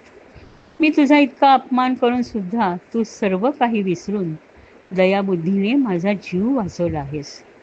राजा अंबरीषाने हा प्रसंग दुर्वास ऋषींसाठी कमीत कमी लाजिरवाणा करण्याचा प्रयत्न केला. सुदर्शन चक्र पाठीशी लागल्यापासून परत येईपर्यंत 1 वर्षाचा काळ उलटून गेला होता. त्या काळात राजाने अन्नग्रहण केले नव्हते, कारण त्याचे अतिथी न जेवता निघून गेले होते. हे कळल्यानंतर तर दुर्वास ऋषींना स्वतःची फार लाज वाटली. त्यांच्या आततायीपणाचा परिणाम किती भयंकर झाला याची त्यांना जाणीव झाली. त्यानंतर राजाने दुर्वास ऋषींना भोजन करण्यास सांगितले आणि त्यांचे भोजन झाल्यावर तो स्वतः भोजन करता झाला. दुर्वास ऋषी अत्यंत प्रसन्न झाले. ते राजाला म्हणाले, तुझ्यासारख्या नारायणांच्या भक्ताच्या संपर्कात आल्यामुळे मीही पावन झालो आहे. तुझ्या माझ्या आयुष्यातला हा प्रसंग सर्वांच्या लक्षात राहील, असं म्हणून ते निघून गेले. राजाला हा सर्व प्रसंग एखाद्या स्वप्नासारखा वाटला. दुर्वास ऋषींचे आगमन, त्यांचा क्रोध, नंतर त्यांचा पश्चात्ताप हे सर्व त्याच्या आकलना पलीकडले होते. ही सर्व भगवंताचीच लीला होती हे त्याच्या लक्षात आलं आणि त्याने भगवंतांना मनापासून वंदन केले. ककुस्थ व त्रिशंकू. हरिश्चंद्र. पुरंजन हा इक्ष्वाकू कुळातील राजा होता. तो अतिशय शूर होता. एकदा देव आणि दानव यांच्यामध्ये फार मोठं युद्ध झालं तेव्हा इंद्राने पृथ्वीवरील राजा पुरंजन याच्याकडे मदत मागितली. ह्यावर पुरंजनाने उत्तर दिले, हे इंद्रा, या युद्धात तू जर माझं वाहन झालास तरच मी तुला मदत करेन. इंद्राला हे फार अपमानास्पद वाटले. त्याच्या मनाची चलबिचल सुरू झाली. तेव्हा नारायण त्याला म्हणाले, ही अट तर तुला मान्य करायलाच पाहिजे, कारण राजा पुरंजन हा युद्ध जिंकण्याचा शेवटचा आशेचा किरण आहे. नारायणांचा हा सल्ला ऐकून इंद्राने बैलाचे रूप घेतले आणि त्या बैलाच्या ककुदावर म्हणजे वशिंडावर राजा पुरंजन आरूढ झाला. त्याने आपल्या युद्ध नैपुण्याने असुरांवर विजय मिळवला आणि त्यांना पाताळात हाकलून दिले. मिळालेली सर्व संपत्ती त्याने इंद्राला देऊ केली. ह्याच पुरंजनाचे नाव पुढे इंद्रवाहक असे झाले आणि तो बैलरूपी इंद्राच्या ककुदावर बसला होता म्हणून ककुस्थ हे नाव प्रसिद्ध झाले आणि त्यानंतर झालेले सर्व राजे ककुस्थ वंशीय म्हणून प्रसिद्ध झाले. दशरथपुत्र राम याचा उल्लेख बरेच वेळा ककुस्थी वंशीय किंवा ककुस्थीय म्हणून केला जातो. युवानाश्व हा इक्ष्वाकूच्या वंशातील राजा होता. त्याला मूलबाळ नव्हतं. त्यामुळे आयुष्याचा भीत येऊन तो आपल्या 100 राण्यांसह वनात निघून गेला. वनातल्या ऋषींनी त्याला इंद्राला प्रसन्न करण्याचा सल्ला दिला आणि त्यासाठी यज्ञ करण्याची तयारी दर्शवली. ऋषींनी मोठा यज्ञ केला आणि यज्ञाच्या शेवटी एका भांड्यामध्ये पाणी घेतलं आणि देवांच्या आशीर्वादाने ते पाणी मंत्रून ठेवलं. त्यानंतर यज्ञशाळेत एका पवित्र स्थानी ते पाण्याने भरलेले भांडे ठेवून दिले. ते पाणी राजाच्या राण्यांसाठी तयार केले होते. मध्यरात्री युवानाश्व राजाला जाग आली. त्याला अत्यंत तहान लागली होती. त्याने यज्ञशाळेत प्रवेश केला तेव्हा सर्वजण निद्राधीन होते. राजाला समोरच असलेल्या पाण्याबद्दल अर्थात काहीच माहिती नव्हतं. त्याने ते पाणी प्राशन केले आणि तो परत झोपी गेला. सकाळी उठल्यावर ऋषींना ते पाण्याचे भांडे रिकामे दिसले. तेव्हा हे पाणी कुणी प्यायले याची त्यांनी विचारणा केली. तेव्हा राजाने रात्रीची हकीकत त्यांना सांगितली. सर्व ऋषी संभ्रमात पडले. आता काय होणार याची त्यांना काहीच कल्पना येणार. असेच काही महिने गेले आणि राजाच्या उजव्या बाजूकडील पोटाच्या मासल भागामध्ये मूल वाढू लागलं. तेव्हा तो भाग कापून मुलाला जन्म दिला. जन्म झाल्याबरोबर ते बाळ भुकेने जोरजोरात रडू लागले. इंद्राच्या कृपेने बाळाचा जन्म झाला होता आणि त्यामुळे इंद्र लगेच त्या जागी हजर झाला आणि त्याने आपले पहिले बोट अर्थात तर्जनी बाळाच्या मुखात दिले आणि बाळाने त्या बोटातून येणाऱ्या अमृताचे प्राशन केले. ऋषींच्या कृपेमुळे ह्या प्रसंगातून राजा सही सलामत वाचला. पण नंतर त्याने मोठे तप केले आणि मोक्ष मिळवला. युवानाश्वाच्या बाळाचे नाव मांधाता असं ठेवण्यात आलं. हा पण फार मोठा राजा होऊन गेला. ह्याच वंशावळीत सत्यव्रत नावाचा राजा होऊन गेला. त्याचा पुत्र त्रिशंकू होता. त्रिशंकू राजाला मानवी देहामध्ये स्वर्गामध्ये जाण्याची इच्छा होती. त्याप्रमाणे त्याने वसिष्ठ ऋषी आणि त्यांच्या पुत्रांना तसा यज्ञ करण्याची विनंती केली. वसिष्ठ ऋषींनी ही विनंती पूर्णपणे नाकारली आणि तू चांडाळ होशील असा त्याला शाप दिला. त्यानंतर विश्वामित्र ऋषींनी हा यज्ञ करण्यास संमती दर्शवली आणि त्याप्रमाणे यज्ञ करून त्रिशंकूला स्वर्गात पाठवलं. हा चांडाळाच्या स्वरूपात आलेला पृथ्वीवरील मनुष्य बघून इंद्र आणि इतर सर्व देव रुष्ट झाले आणि त्यांनी त्याला खाली फेकून दिले. विश्वामित्रांनी त्याची करुण आरोळी ऐकली आणि ते अतिशय क्रोधित झाले. त्यांनी त्रिशंकूला मध्येच थांबून त्याच्यासाठी स्वर्ग आणि पृथ्वीच्या मध्ये केवळ राजासाठी नवा स्वर्ग निर्माण केला. त्यामध्ये नवीन ब्रह्मा आणि इतर देव निर्माण करण्याआधी प्रत्यक्ष ब्रह्मदेव आणि इतर देव यांनी येऊन विश्वामित्रांची समजूत काढली. त्यानंतर त्रिशंकू राजा विश्वामित्राने त्याच्यासाठी खास तयार केलेल्या स्वर्गामध्ये राहू लागला. त्रिशंकूचा पुत्र हरिश्चंद्र होता. त्याला मूल नव्हतं म्हणून त्याने समुद्र देव वरुण याची प्रार्थना केली. तो म्हणाला, मी निपुत्रिक राहिल्यामुळे मला नरक प्राप्ती होईल आणि ती टाळण्यासाठी मला पुत्र द्या. पुत्र झाल्यावर मी तुमच्यासाठी यज्ञ करेन आणि त्या पुत्राला तुम्हाला अर्पण करेन. काही काळाने हरिश्चंद्राला पुत्ररत्न प्राप्त झाले. त्याचे नाव रोहित असं ठेवण्यात आलं. पुत्र झाल्यावर वरुणदेव हरिश्चंद्राकडे आले आणि त्यांनी यज्ञाद्वारे पुत्राची मागणी केली. तेव्हा हरिश्चंद्र म्हणाला, हा पुत्र 10 दिवसानंतर यज्ञाला योग्य होईल. 10 दिवसानंतर परत वरुण आल्यानंतर ह्या मुलाला दात येईपर्यंत तो यज्ञास योग्य नाही असं सांगितलं. त्याला दात आल्यानंतर वरुण परत हरिश्चंद्राकडे आले. तेव्हा तो म्हणाला, हे दुधाचे दात आहेत. हे पडून जेव्हा खरे दात येतील तेव्हाच तो यज्ञात देण्यासाठी योग्य होईल. त्याला खरे दात आल्यावर जेव्हा वरुण देवाने त्याची मागणी केली तेव्हा राजा हरिश्चंद्र म्हणाला, हे वरुण देवा, क्षत्रिय जेव्हा आपले कवच धारण करू शकतो तेव्हा तो पवित्र होतो आणि यज्ञासाठी योग्य होतो. राजा हरिश्चंद्राला आपल्या पुत्राचा अत्यंत लळा लागला होता आणि म्हणूनच तो त्याला यज्ञात अर्पण न करण्यासाठी कारण शोधित होता आणि वेळ टाळून नेत होता. आता रोहित मोठा झाला होता. जेव्हा त्याला कळलं की आपले पिता आपले बलिदान करणार आहेत तेव्हा आपल्या प्राणाचे रक्षण करण्यासाठी धनुष्य घेऊन तो वनात निघून गेला. वरुणाला हरिश्चंद्राचा खूप राग आला आणि त्याला शिक्षा म्हणून वरुण देवाने त्याला व्याधींनी ग्रासले. रोहितला जेव्हा ही गोष्ट समजली तेव्हा तो आपल्या पित्याची सेवा करण्यासाठी नगरात येण्यास निघाला. पण इंद्राने त्याला अडवलं. इंद्रदेव म्हणाला, हे रोहित, तू नगरीत न जाता पवित्र तीर्थक्षेत्रांचे दर्शन करीत पृथ्वीवर विहार कर. इंद्राचे म्हणणं ऐकून त्यांनी त्याप्रमाणे आचरण केले. प्रत्येक वर्षी तो जेव्हा पित्याकडे जाण्याचा विचार करत असे तेव्हा इंद्र त्याला अडवत असे. अशी 6 वर्षे गेली. 7व्या वर्षी जेव्हा तो नगरीत जाऊ लागला तेव्हा त्याला अजिगर्त नावाचा ब्राह्मण भेटला. त्याला 3 मुलगे होते. त्यापैकी शुनशीप नावाच्या त्याच्या मधल्या मुलाला रोहितने विकत घेतले आणि त्याला यज्ञपशु बनविण्यासाठी आपल्या वडिलांकडे सुपूर्त केले. त्यावेळी राजा हरिश्चंद्राची व्याधीपासून मुक्तता झाली आणि पुरुषमेध यज्ञाने वरुण इत्यादी देवतांचे पूजन केले. ह्या यज्ञामध्ये विश्वामित्र ऋषी होते. त्यांनी शुनशेपाला वरुणदेवाचा मंत्र शिकवला. त्यामुळे वरुणदेव अतिशय प्रसन्न झाले आणि त्यांनी शुनशेपाला जीवनदान दिले.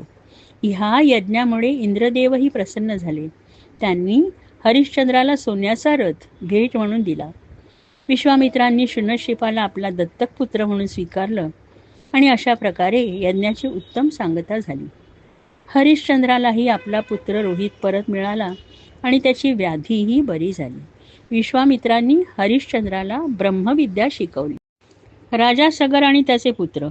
इक्ष्वाकूच्या वंशावळीत बाहुक नावाचा राजा होऊन गेला. एकदा शत्रूने त्याच्या राज्यावर हल्ला केला आणि ते जिंकून घेऊन त्याला वनात पाठवून दिलं.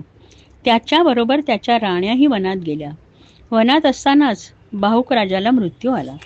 तेव्हा त्याच्याबरोबर त्याची पत्नी चितेमध्ये जायला निघाली. परंतु ऋषींनी तिला तसं करण्यापासून थांबवलं, कारण ती गर्भवती होती. ही गोष्ट बाकीच्या राण्यांना अजिबात आवडली नाही आणि त्या तिचा मत्सर करू लागल्या, कारण आता तिचा पुत्र राजा बनणार होता. ह्या मत्सरापोटी त्यांनी तिच्या अन्नात विष मिसळलं आणि तिला खायला दिलं. परंतु त्यांच्या अपेक्षेप्रमाणे राणीला आणि तिच्या गर्भाला काहीच इजा पोहोचली नाही. बाळ जन्माला आल्यावर त्याच्या अंगावर विष पसरलेले होते, म्हणून ऋषींनी त्याचे नाव सगर असे ठेवले. गर म्हणजे विष, विषासह जन्माला आला म्हणून सगर. सगर मोठा राजा झाला आणि त्यानंतर तो सम्राट झाला. सम्राट झाल्यावर त्याला अश्वमेध यज्ञ करायचा होता. त्याप्रमाणे अश्वमेधाचा घोडा पाठवला गेला. इंद्राने त्याच्या नेहमीच्या सवयीप्रमाणे घोड्याचे अपहरण केले. सगराने आपल्या 60,000 पुत्रांना घोड्याच्या शोधार्थ पाठवले आणि त्यांना घोडा घेऊन येण्यास सांगितले. सगराचे पुत्र अतिशय शूर होते, पण अहंकारी सुद्धा होते. ते त्या अश्वाच्या शोधात निघाले, पण तो त्यांना कुठेच मिळाला नाही. तेव्हा त्यांनी आपल्या बलशाली बाहूंनी सर्व पृथ्वी खणून काढली आणि ते पाताळात गेले. पृथ्वी खणत असताना ईशान्य दिशेला त्यांना एक मोठी गुहा दिसली. त्या गुहेमध्ये एक मुनी समाधीस्थ बसले होते आणि त्यांच्या बाजूलाच सगर राजाचा अश्व चरत होता. हे बघून त्या अहंकारी राजपुत्रांना खूप राग आला आणि ते म्हणाले, आमचा अश्व चोरून हा ऋषी डोळे मिटून ध्यानस्थ बसला आहे, आपण ह्याला ठार मारूया. असं म्हणून त्यांनी आपापली शस्त्रे काढली आणि ते ऋषींच्या अंगावर धावून गेले. ते कपिल मुनी ध्यानस्थ बसले होते. ह्या सर्व गोंधळाने त्यांची समाधी भंग पावली आणि त्यांनी आपले डोळे उघडले. कपिल मुनींनी त्यांना कुठचाही शाप दिला नाही, पण त्यांचे तप इतके प्रखर होते की त्यांनी डोळे उघडल्यावर एक कटाक्ष सगरपुत्रांच्यावर टाकला आणि त्या 60,000 पुत्रांची जळून राख झाली. कपिल मुनी म्हणजे भगवंताचे अंशावतार होते आणि त्यांच्यामध्ये फक्त सत्वगुण होता. कपिल मुनींनीच मानवाला या संसार सागरातून तरून जाण्याची शिकवण दिली होती. असे उदात्त मुनी सगरपुत्रांना जाळून कसे टाकतील? इंद्राने दुष्टपणाने सगरपुत्रांची सतसत विवेकबुद्धी नष्ट केली होती आणि त्यामुळे अशा महान पुरुषाचा अपमान केल्यामुळे त्यांना जळून मृत्यू आला होता. सगर राजाला 2 पत्नी होत्या. ह्या 60,000 पुत्रांच्या मातेचे नाव सुमती असे होते. दुसऱ्या पत्नीचे नाव केशिनी असे होते. तिच्या पुत्राचे नाव असमंजस असे होते आणि त्याच्या पुत्राचे नाव अंशुमान असे होते. अंशुमानची आपल्या आजोबांवर अतिशय भक्ती होती. असमंजस फार चमत्कारिक मनुष्य होता. तो त्याच्या पूर्वजन्माप्रमाणे योगी होता. आसक्तीमुळे तो योगापासून विचलित झाला होता, पण त्याला पूर्वजन्माचे स्मरण होते आणि पुन्हा आसक्ती नको म्हणून तो कुणालाही प्रिय वाटणार नाहीत अशी कर्म करीत असे. कधी कधी अत्यंत निंद कर्मे करी आणि स्वतः वेडा हसल्याचे भासवी. खेळणाऱ्या मुलांना शरयू नदीच्या पात्रात फेकून देई. त्याने लोकांना खूप त्रास दिला. त्याचे उपद्व्याप बघून पित्याने मुलाबद्दलचा स्नेह बाजूला सारून त्याचा त्याग केला. त्यानंतर असमंजसाने मारलेल्या सर्व बालकांना जिवंत केले. हे पाहून सर्वांना आश्चर्य वाटले. राजाला सुद्धा पश्चाताप झाला, पण तोपर्यंत असमंजस निघून गेला होता. त्यानंतर त्याने फार मोठे तप केले आणि मोक्ष मिळवला. आपण एवढा महान पुत्र गमावला म्हणून राजाला दुःख झाले. त्याने सर्व प्रेम अंशुमानला दिले. अंशुमान. अश्वमेध यज्ञाची सुरुवात सगर राजाने केली होती, तेव्हा तो पूर्ण करणे आवश्यक होते. म्हणून सगर राजाने आपला नातू अंशुमान ह्यास आपल्या मुलांच्या आणि अश्वाच्या शोधात पाठवले. अश्वाच्या शोधात गेलेल्या सगरच्या पुत्रांना जाऊन बरीच वर्षे होऊन गेली होती, पण त्यांची काहीच खबरबात नव्हती. त्यामुळे राजा काळजीत होता. अंशुमान नगर सोडून आपल्या काकांच्या शोधात बाहेर पडला. वाटेत काकांनी जो मार्ग आक्रमिला होता त्याच्या खुणा शोधत तो मार्गक्रमण करत होता. त्यांनी नव्याने खणलेल्या मार्गाने तो पृथ्वीच्या खाली गेला. बरंच चालल्यानंतर त्याला एक गुहा दिसली आणि त्या गुहेच्या बाहेर बांधलेला अश्व दिसला. जसे त्याच्या काकांना कपिल मुनी समाधीस्थ झालेले दिसले होते, त्याचप्रमाणे अंशुमानलाही दिसले आणि त्यांच्या बाजूलाच राखेचा मोठा डोंगर होता. त्याला हा राखेचा डोंगर कसला आहे काहीच कळेना. अंशुमान कपिल मुनींच्या जवळ गेले. त्याने त्यांना वंदन केले आणि तो त्यांचे परम आदराने गुणगान गाऊ लागला. तो म्हणाला, हे मुनिवर्य, प्रत्यक्ष ब्रह्मदेवालाही तुमचे पूर्णपणे आकलन झाले नाही, तर त्रिगुणांनी तयार केलेल्या मायाजालात अडकलेल्या आमच्यासारख्या पामरांना तुमचे कसे आकलन होणार? आम्ही मायेच्या आवरणाखाली इतके बंदिस्त आहोत की ज्ञानेंद्रियांमार्फत आकलन होणाऱ्या वस्तूच फक्त आम्हाला ज्ञात होतात आणि आमच्या मनात वैभवशाली असा परमेश्वर आहे हे आम्ही विसरूनच जातो. ह्याची जाणीव आम्हाला होत नाही. जगातील जीव शरीरालाच स्वतः समजतात.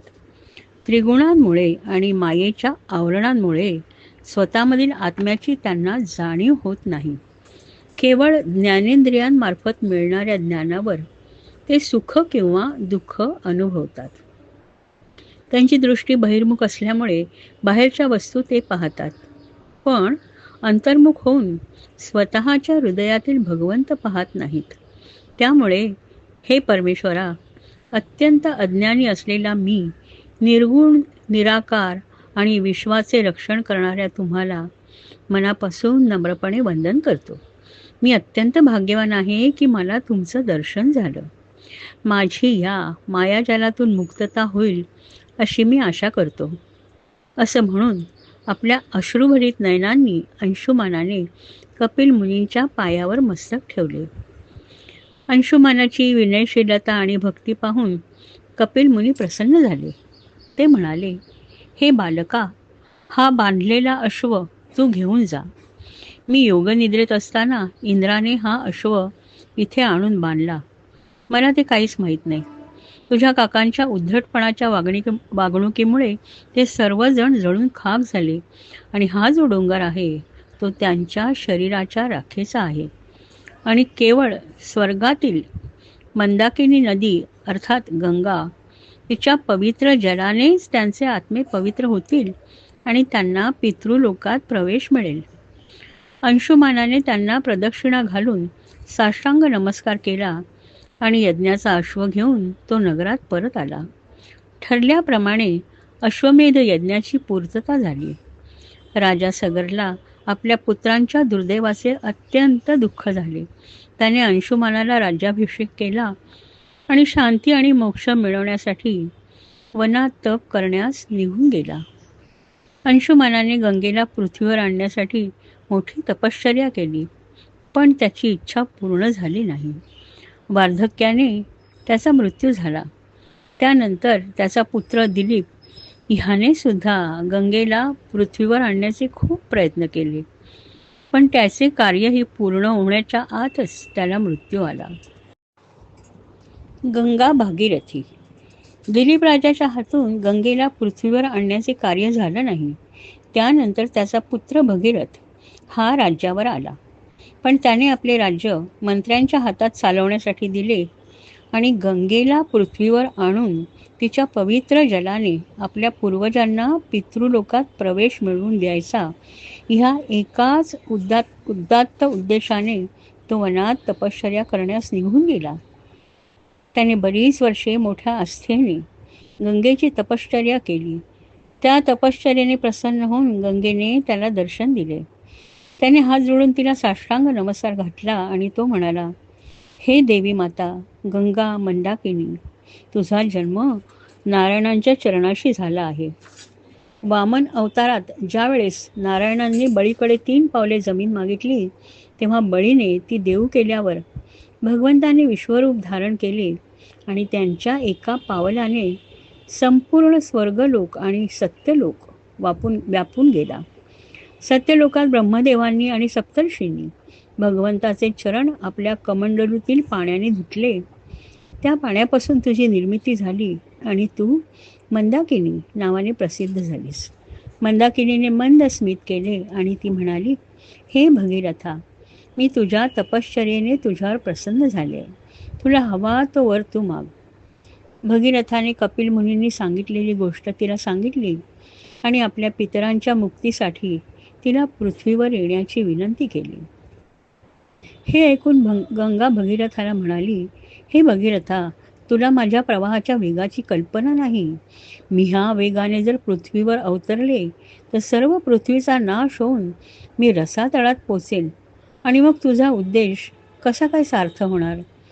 मी माझे स्वर्गातील स्थान सोडून पृथ्वीवर येऊ का? का येऊ? मी पृथ्वीवर आले की पृथ्वीवरील माणसे माझ्या जलामध्ये स्नान करून आपल्या पापांनी मला दूषित करतील आणि मी परत पवित्र कशी होऊ शकेन? भगीरथ अत्यंत विनयाने तिला म्हणाला, हे देवी, लोकांच्या पापांनी दूषित झालेला तुला जेव्हा सत्पुरुष, संन्यासी, ब्रह्मनिष्ठ आणि सज्जन लोकांचा अंगस्पर्श होईल तेव्हा तुझ्यातली सर्व पापे नष्ट होऊन तू पवित्र होशील. दुसरी अवघड गोष्ट म्हणजे तुझा वेग. त्यासाठी मी महादेवांची प्रार्थना करीन. तेच हे अवघड कार्य शक्य करून देतील. त्यांनी तुला मस्तकावर धारण करून तुझी गती रोखली तर ही गोष्ट शक्य होईल. महादेवांनी हे जर मान्य केले तर तू पृथ्वीवर येऊन माझ्या पितरांचा उद्धार करशील ना? त्याचे कळकळीचे बोल ऐकून गंगेने त्याला पृथ्वीवर येण्याचे वचन दिले. भगीरथाने परत महादेवांची तपश्चर्या करण्यास सुरुवात केली. महादेव आपल्या भक्तांवर लवकरच प्रसन्न होण्यासाठी प्रसिद्ध आहेत. त्याप्रमाणे ते भगीरथावर प्रसन्न झाले आणि त्याला वर मागण्यास सांगितले. भगीरथ म्हणाला, हे महादेवा, कपिल मुनींचा अपमान केल्यामुळे माझ्या पूर्वजांच्या शरीराची राख झालेली तुम्हाला माहीत आहे. कपिल मुनींनी माझ्या आजोबांना त्यावर उपाय सांगितला होता की गंगा जलाचा स्पर्श झाल्यावर ते पितृलोकात जाऊ शकतील. त्यासाठी मी गंगेची घोर तपश्चर्या केली आणि ती माझ्यावर प्रसन्न झाली आणि तिने पृथ्वीवर येण्यास संमती दिली. पण त्यामध्ये एकच अडचण अशी आहे की तिचा पृथ्वीवर येण्याचा वेग. पृथ्वी तो वेग सहन करू शकणार नाही आणि ती पृथ्वीचा नाश करून सरळ रसातळात जाईल. म्हणून हे महादेवा, मी तुम्हाला मनापासून प्रार्थना करतो की तिचा वेग थांबवण्यासाठी ती पृथ्वीवर येण्याआधी आपण तिला मस्तकी धारण करून तिचा वेग थांबवाल का? भगीरथाच्या तपश्चर्येने प्रसन्न झालेल्या महादेवांनी त्याला आनंदाने होकार दिला. महादेवांनी आपले दोन्ही हात मागे नेऊन त्यामध्ये त्रिशूळ धरला. आपले मस्तक थोडे उंचावले, छाती पुढे काढली आणि गंगेला झेलण्यासाठी उभे राहिले. त्यांच्या हातावर असलेले नाग मागे पुढे डोलू लागले. गळ्यावरील निळ्या रंगाचा डाग त्यांच्या सोनेरी त्वचेवर चमकू लागला. त्यांच्या चेहऱ्यावर मंदस्मित झळकत होते. भगीरथ आणि विश्वातील स्वर्गातील विभूती आता काय होणार म्हणून डोळे विस्फारून बघत होते. भगीरथाच्या हृदयाचे ठोके जोरजोरात पडू लागले. गंगेला स्वतःच्या वेगाचा थोडासा गर्व झाला होता. त्यामुळे जास्तीत जास्त वेगाने तिने पृथ्वीवर येण्यास सुरुवात केली. महादेवांनी आपल्या जटांमध्ये तिला लुप्त करून टाकले. प्रचंड घोंगावत येणारी गंगा महादेवांच्या जटात अदृश्य झाली.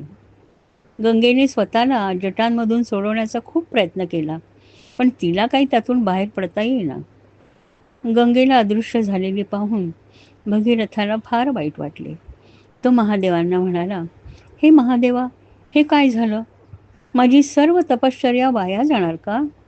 तेव्हा स्मितहास्य करीत महादेवांनी आपली एक जटा थोडीशी बाजूला केली आणि तिथून गंगेला पृथ्वीवर येण्यास जागा करून दिली. पश्चातापदग्ध गंगा थेंबा थेंबाने पृथ्वीवर अवतरली आणि त्यापासून बिंदुसारस नावाचे सरोवर तयार झाले. पृथ्वीवर आल्यावर गंगेने स्वतःचे 7 प्रवाह तयार केले. त्यातील 3 नद्या पूर्वेकडे गेल्या, 3 नद्या पश्चिमेकडे गेल्या आणि मधली मुख्य नदी भागीरथाच्या रथाबरोबर कपिल मुनींच्या गुहेकडे वाहू लागली. जिथे जिथे गंगेने पृथ्वीला स्पर्श केला तिथे तिथे पृथ्वी पवित्र झाली. सर्व विश्व हा अद्भुत प्रकार बघत होतं. पुढे जाणारा भगीरथाचा रथ आणि त्यामागे पित्याच्या मागे जाणाऱ्या कन्येसारखा गंगेचा प्रवाह, हे दृश्य फारच मनोहर होते. लवकरच ते दोघेही कपिल मुनींच्या गुहेपाशी पोचले. त्या रखेला पवित्र गंगाजलाचा स्पर्श होताच 60,000 सगरपुत्रांचा उद्धार झाला आणि त्यांचा पितृलोकात प्रवेश झाला. स्वर्गात जिला मंदाकिनी असे नाव होते, तिचे पृथ्वीवर नाव गंगा असे झाले. भगीरथाने तिला स्वर्गातून पृथ्वीवर आणले म्हणून तिला भगीरथाची कन्या मानतात आणि तिला भागीरथी असेही नाव दिले गेले.